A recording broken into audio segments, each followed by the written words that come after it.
3. Los dones espirituales y sus operaciones.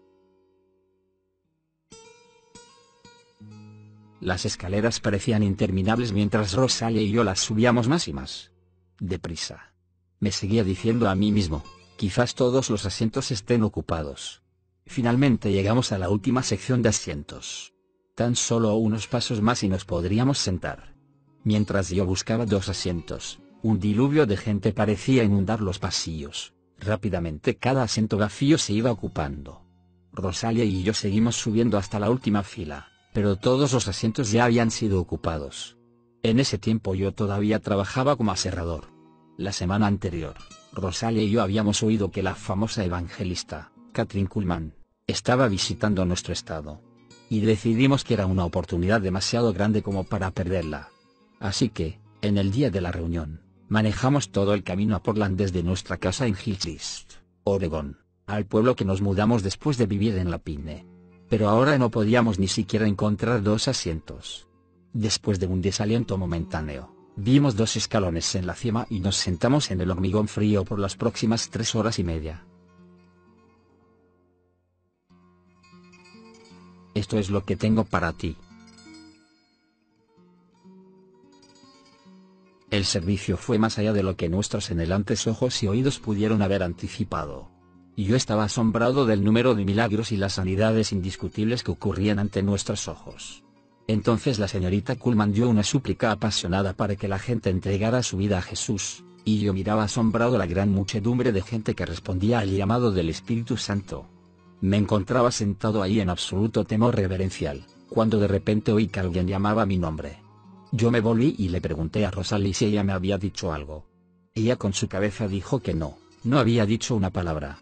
Volviendo de nuevo al escenario, continué mirando todo, los músicos, la señorita Kuhlman, las personas respondiendo al llamado del altar, con gran atención. David. Otra vez esa voz. ¿Quién estaría hablando en un momento así? Impacientemente me di vuelta, y miré fijamente a un hombre sentado detrás de mí. Él me devolvió la mirada de forma distraída. Su atención estaba en la reunión, y no en mí. Así que me volví a mirar a las muchas personas que pasaron al frente para aceptar a Jesús como su Salvador. Oh, era emocionante. Yo estaba maravillado. ¿Qué debía hacer o rendir para llegar a ese lugar en Dios que la señorita Kuhlman había alcanzado, donde las personas responden tan rápidamente al llamado del Espíritu Santo a través de uno? David. Nuevamente oí. Mi adrenalina estaba bombeando a un nivel tan alto por todo lo que estaba viendo y oyendo que me di vuelta y bruscamente le pregunté al mismo hombre que estaba sentado detrás de mí, ¿qué quiere? El hombre apenas me miró inexpresivamente por un momento. Entonces, con el mismo interés que él daría a una piedra en la playa, me respondió suavemente. Yo no le dije nada. Entonces, ¿quién lo hizo? Me pregunté, irritado. Y me di vuelta para mirar al escenario nuevamente. Entonces oí la voz una vez más, solo que esta vez dijo: Esto es lo que tengo para ti. Mi mente corría mientras miraba atentamente los milagros ante mí. ¿Podría ser? Esto iba más allá de la creencia. Esto era la unción y los dones espirituales en acción, tal como yo nunca había visto en mi vida. No puede ser que haya oído la voz de Dios. Seguro que era el diablo intentando engañarme. Pero yo no me dejaría engañar. Mientras Rosalia y yo regresábamos en el automóvil a Hillcrest, el recuerdo de esa voz se repetía una y otra vez en mi mente. Mi mente se llenó de pensamientos de duda y estos golpeaban con fuerza mis alteradas emociones. Era mi mente la que inventaba esta voz. Era eso. Vanas imaginaciones. Oh, y cómo derribé esas imaginaciones mientras iba conduciendo de camino a casa esa noche. Sin embargo, de algún modo, en lo más profundo de mi ser, sabía que era Dios. Yo había oído su voz audiblemente con mis propios oídos, y sus palabras habían tocado mi corazón. Oh, Dios, oré, ¿tienes realmente un don para alguien como yo? ¿Cómo se da un don espiritual? ¿Puedo hacer algo para causar que suceda? El Señor oía el clamor de mi corazón. Más tarde, recibiría la primera de muchas respuestas a esas preguntas mientras me apoyaba contra ese poste de hierro, después de perturbar la reunión en la iglesia. Ahí el Señor me reveló que yo había descubierto una ley espiritual con respecto a las lenguas para la edificación personal. Inmediatamente empecé a tomar ventaja de lo que aprendí ese día. Y mientras continuaba orando en el Espíritu y estudiando la palabra, me venía más revelación. Pero mientras más aprendía, más me daba cuenta que el hablar en otras lenguas no era solamente una ley espiritual descubierta, sino también era una base espiritual sobre la cual todo lo demás descansaba con respecto a los dones espirituales y su operación. Entendiendo los dones espirituales. Miremos el lugar que ocupa la oración en lenguas dentro del gobierno de Dios. Para hacer esto, tendremos que ir a 1 Corintios capítulo 12, donde Pablo describe la operación del Espíritu Santo con los dones, los misterios y los llamados dentro de todo el cuerpo de Cristo. Él empieza diciendo en el verso 1, no quiero, hermanos, que ignoréis acerca de los dones espirituales. Ahora, yo sé esto acerca del Espíritu Santo, él no inspiraría a Pablo para hacer una declaración como esa y luego dejarnos ignorantes. En la discusión que sigue a esa declaración, Pablo por el Espíritu Santo proporciona toda la información necesaria para erradicar cualquier ignorancia espiritual, conceptos erróneos, o error religioso que nosotros podamos tener acerca de la operación de los dones espirituales. Personalmente, si hay algún asunto sobre el que no quiero ser ignorante, es sobre la operación de los dones del Espíritu. Pero, para ser franco, esta es una de las áreas que más carencia tiene esta generación de creyentes. Nosotros, el pueblo de fe que creemos en el Evangelio completo, a menudo nos enorgullecemos pensando saber mucho sobre los dones del Espíritu. Es una pena que no nos hayamos instruido más en saber cómo operar en los 9 dones. Satanás, el gran engañador, con éxito ha difundido confusión y división con respecto a este pasaje de la Escritura en 1 Corintios 12. Tanto así que denominaciones enteras se han dividido por las diferentes interpretaciones de la operación de los dones espirituales, y por los ministerios que reconocen. Así que, nos beneficiaría hacer un examen cuidadoso de lo que Pablo está enseñando a la iglesia de Corinto en estos versículos.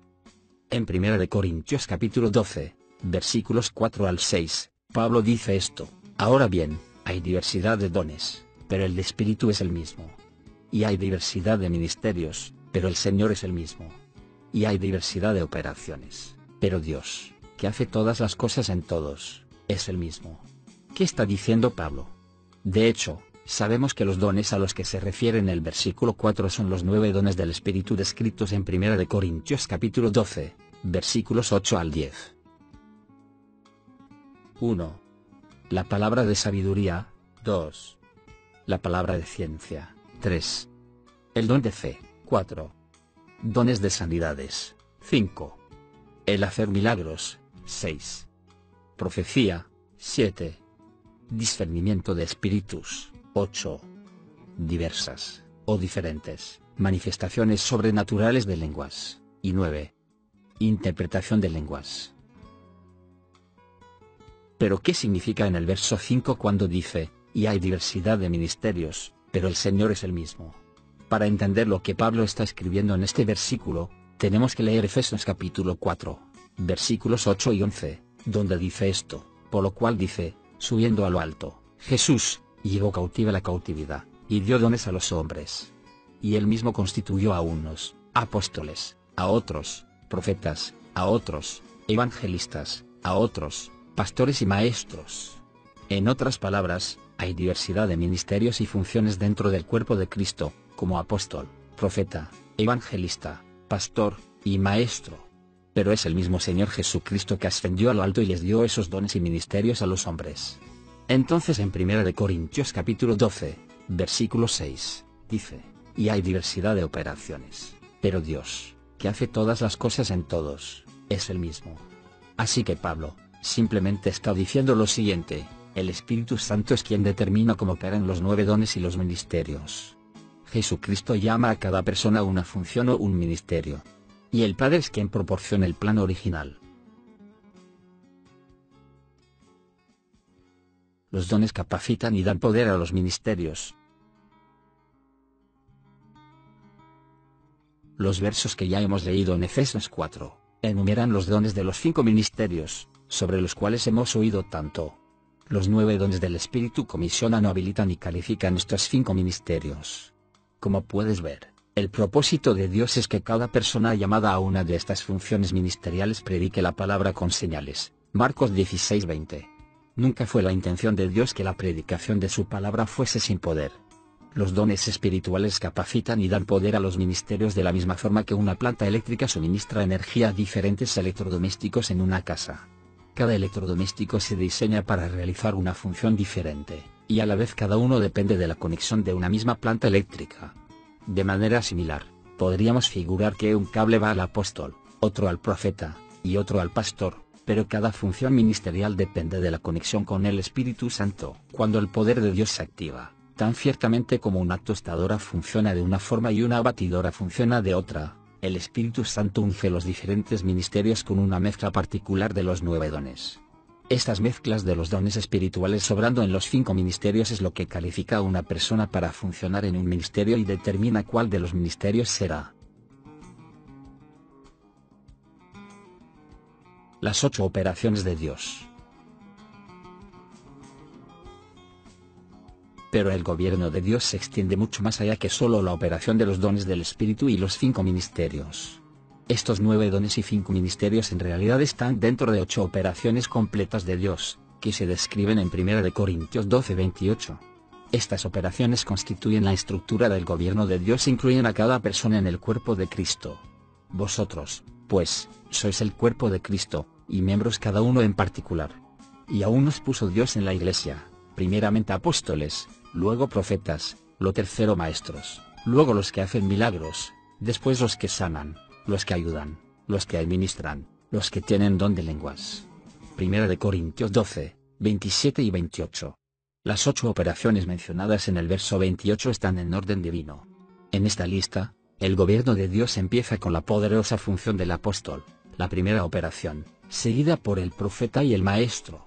Los evangelistas y pastores mencionados en Efesios 4:11, se reemplazan en 1 Corintios 12 con milagros y dones de sanidad.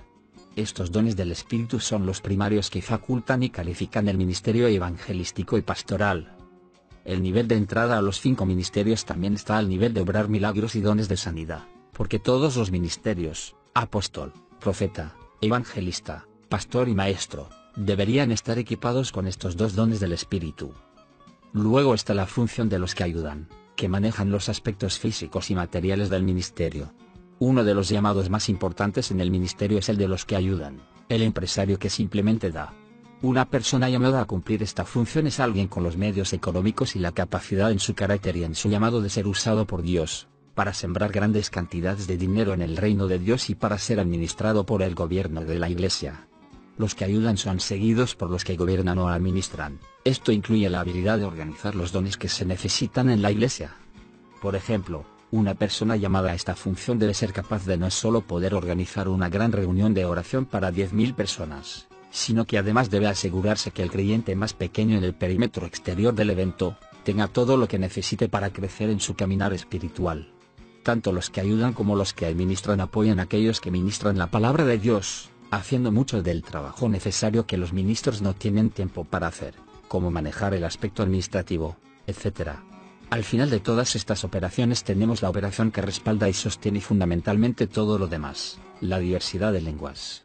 Así que en estas 8 operaciones de Dios, nosotros encontramos que no solamente los 5 ministerios están todos incluidos, sino que los 9 dones del Espíritu están también fluyendo en todas las operaciones, desde el apóstol en toda su magnitud hasta la 8ª operación, la diversidad de lenguas. ¿En dónde encajas tú? No importa lo que Dios te haya llamado a hacer en la vida, tu llamado o descripción de trabajo puede encontrarse envuelto dentro de una o más de estas 8 operaciones de Dios. Y si has nacido de nuevo, eres llamado a cumplir una función por el poder del Espíritu Santo. Hermano Robertson, ¿sabe a qué función yo he sido llamado a cumplir? Podrías preguntarme. No lo sé. La medida de fe ha sido puesta dentro de ti en forma de semilla. Romanos 12, 3. Tu llamado está escondido dentro de esa semilla y es para que tú lo descubras, y no yo. En Efesios 4, 7, leemos, pero a cada uno de nosotros fue dada la gracia conforme a la medida del don de Cristo. Una medida es parte de un entero. Este entero al que Pablo se refiere aquí, es el cuerpo de Cristo. El cuerpo de Cristo tiene muchos miembros, cada uno con un llamado individual. Así como el cuerpo físico de una persona tiene muchos miembros con funciones diferentes, como manos, ojos, orejas, una nariz, y una boca, Pablo dice que el cuerpo de Cristo también incluye diferentes funciones que juntas constituyen un total. ¿Para qué has sido apartado? ¿Cuál es tu gracia, tu medida, tu parte en la operación entera del cuerpo de Cristo? Cualquier cosa que sea, Dios te da gracia para ello. Esa es la razón por la que Pablo dijo lo siguiente: digo, pues, por la gracia que me es dada, a cada cual que está entre vosotros, que no tenga más alto concepto de sí que el que debe tener, sino que piense de sí con cordura, conforme a la medida de fe que Dios repartió a cada uno. Romanos 12, 3. En esencia Pablo estaba diciendo: yo voy a hablarles según he sido apartado por Dios para el ministerio apostólico. Yo no era digno de ello. Yo no lo merecía. Dios no solamente me dio la gracia para el ministerio, Él me dio la fe para cumplirlo. Por lo tanto, no pienses que eres un canal superior de Dios solo porque has sido llamado a una función ministerial específica. Algunos ministros tienen esta actitud: yo soy un apóstol poderoso. Consígueme un Rolls Royce o algún famoso equipo de fútbol para exaltarme. Pobrecita tú, ovejita sufrida. Yo tengo un llamado y un don para tu provecho, así que te será mejor que me trates bien. Esta clase de actitud es la que Pablo nos advierte cuando dijo: piensa de sí con cordura, conforme a la medida de fe que Dios repartió a cada uno, para su llamado y ministerio. De hecho, Dios no solamente le dio la gracia para recibir su llamado, sino también le dio la gracia para cumplirlo. Determinados dones confirman los ministerios. Recuerde que los 9 dones del Espíritu no solamente suministran el poder, también califican si estas 8 operaciones están en manifestación. Alguien puede decir: yo soy apóstol. Pero a menos que cierta mezcla de los 9 dones del Espíritu estén operando en su llamado, no hay un apostolado. O una persona puede decir: bien, yo soy profeta. Pero a menos que la persona manifieste una mezcla particular de los 9 dones espirituales que confirman y facultan el ministerio profético, esa persona no es profeta. De hecho, en muchos lugares alrededor del mundo parece haber un movimiento dentro del cuerpo de Cristo en el que muchas personas se creen profetas, pero en verdad no lo son. Otros piensan que son apóstoles pero no lo son.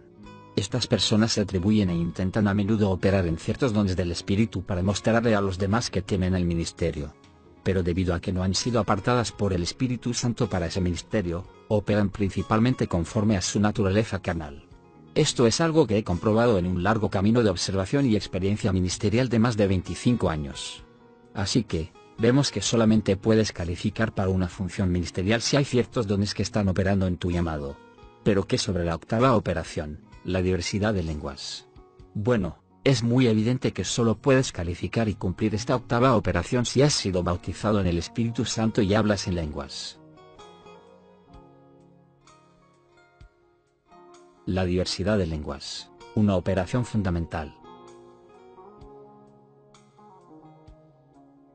Ahora que hemos visto en un sentido general las 8 operaciones de Dios en 1 Corintios 12, 28, enfoquémonos en esta octava y final operación, la diversidad de lenguas. Yo creo que la diversidad de lenguas está enumerada en último lugar en la Escritura porque es la operación fundamental. En la construcción de un edificio, un cimiento es la losa construida para apoyar el edificio desde abajo. Si el cimiento es débil, la estructura no resistirá a la prueba del tiempo ni soportará las tormentas que den contra ella.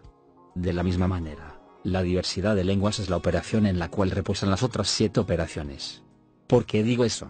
Bien, piensa en esto muy cuidadosamente. ¿Dónde está la línea divisoria entre cristianos que creen en el poder de Dios y los dones del Espíritu, y aquellos que no lo hacen? Yo puedo decirte exactamente dónde se encuentra. La línea divisoria entre aquellos que disfrutan el poder de Dios y aquellos que no lo hacen, está en la octava operación de Dios, la diversidad de lenguas. ¿Has notado alguna vez que las personas que no hablan en lenguas normalmente tampoco operan en los otros dones del Espíritu?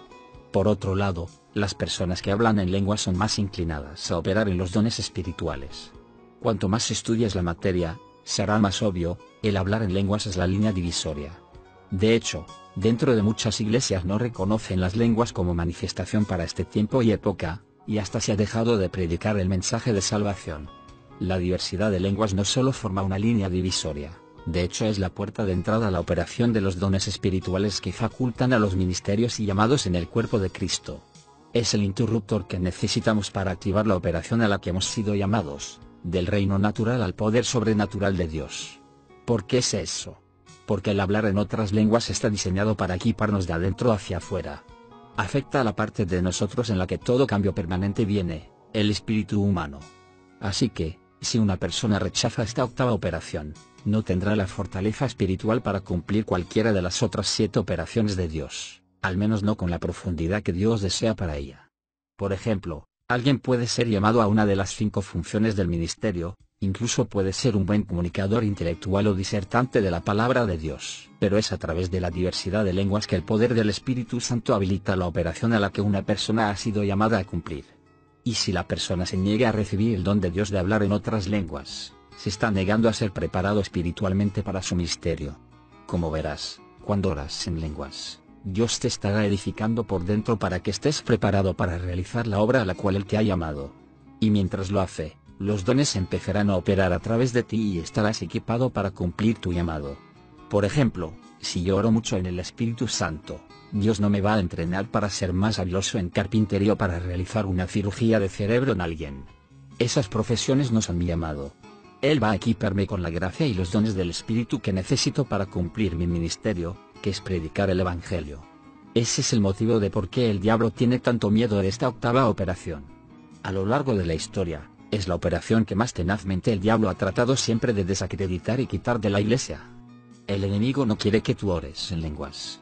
De hecho, mientras menos aprendas sobre esta operación fundamental, mejor será para él.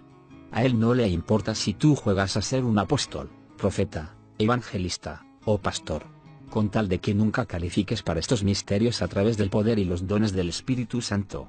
Aún más, él disfruta cuando engaña a los hombres para construir grandes organizaciones, de su propia creación, separándolos del llamado de Dios.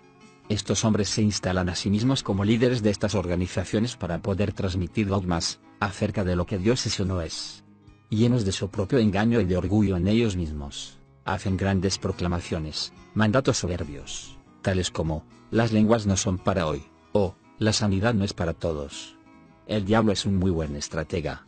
Si él no puede quitar las lenguas de una parte de la iglesia, entonces emplea una segunda estrategia. Intentará causar que los creyentes entren en un fanatismo sobre las lenguas para que las reuniones se conviertan en un caos, y estén tan fuera de orden que el pecador no querrá tener mucho que ver con ellos.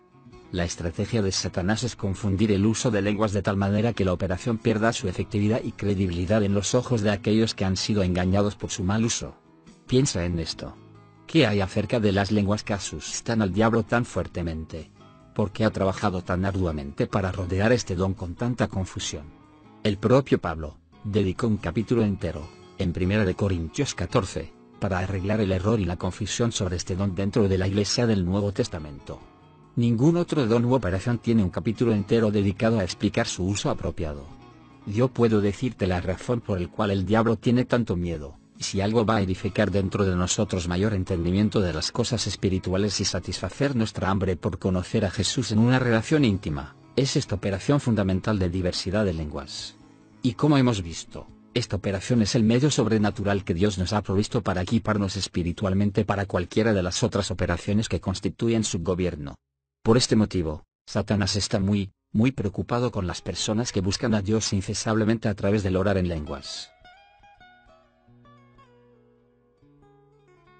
Ayuda divina para que encuentres tu lugar. Anteriormente hice la pregunta, ¿en dónde encajas tú? ¿Dónde encajas tú en el plan de redención establecido desde antes de la fundación del mundo, escondido en misterio dentro del corazón de Dios? ¿Eres llamado a ser apóstol, profeta, maestro, evangelista, o pastor? ¿Eres llamado para administrar o hacer uniones para financiar el Evangelio? Como dije antes, cada creyente, incluso tú, encajas en alguna parte dentro de las 8 operaciones de Dios que encontramos en 1 Corintios 12:28. Pero, ¿cómo sabrás dónde encajar? ¿Cómo te cuidarás de ser engañado por el enemigo al intentar ocupar un lugar en el cuerpo al que no has sido llamado, o aún no estás preparado? Esta es una de las razones por las que Dios nos dio la octava operación fundamental, la diversidad de lenguas, para ayudarnos a descubrir su plan perfecto para nuestras vidas. A través del lenguaje de oración sobrenatural que nos es dado y de que el Espíritu Santo intercede a través de nosotros, Dios imparte en nuestro espíritu los misterios escondidos en él a lo largo de todas las edades. Cristo en nosotros, la esperanza de gloria. Colosenses 1:27. Gracias a Dios por la ayuda divina de encontrar nuestro lugar en su gran plan. Cuando te llamo y te separo a través de la ordenación a una operación que pongo dentro de ti, mi poder te equipará para cumplir ese misterio desde tu interior. Porque yo he hecho que todas las cosas sean posibles para aquel que cree. Por consiguiente, no te acerques a mi presencia en tu propio entendimiento o tus ideales, credos, y doctrinas hechas por hombres. Porque yo pongo dentro de ti una unción que no miente. Esa unción es la verdad y te enseñará todas las cosas. Ríndete a mi espíritu para los propósitos de edificación, y yo te levantaré. Te edificaré en cada operación para la que te he separado, y yo te capacitaré por mi poder.